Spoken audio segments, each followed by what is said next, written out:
let's talk about representation and queer identity.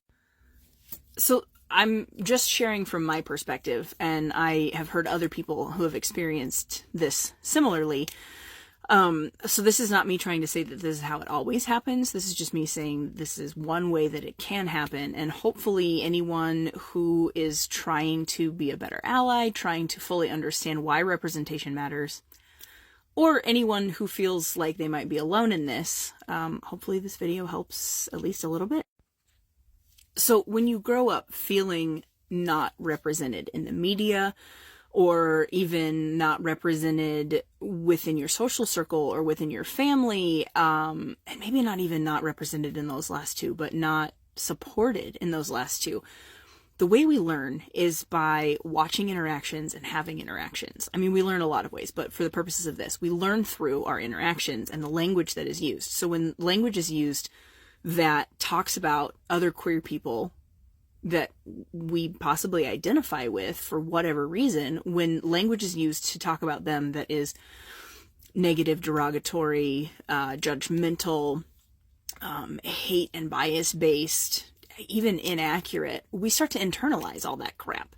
And then we start to believe those things about ourselves. And this can manifest in a lot of different ways and impact our interactions that we have with other people and our internal dialogue as well.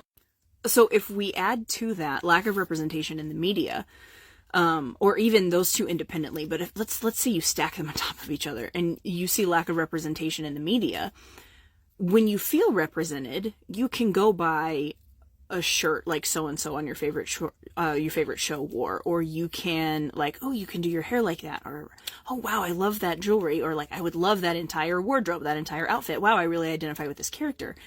It's validating, as much as we should rely on ourselves for that kind of validation. We are a very social species, and being represented is a form of validation within our society, within our peer groups, within our family.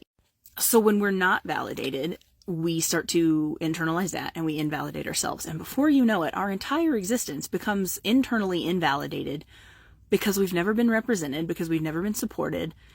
And that's really, really rough on your mental health and eventually your physical health as well. So the next time you hear somebody talking about how they don't feel represented, take a step back and think about what your life would have been like if you didn't look like everyone that was presented to you as being the cool kids or the important people. It's not a good feeling.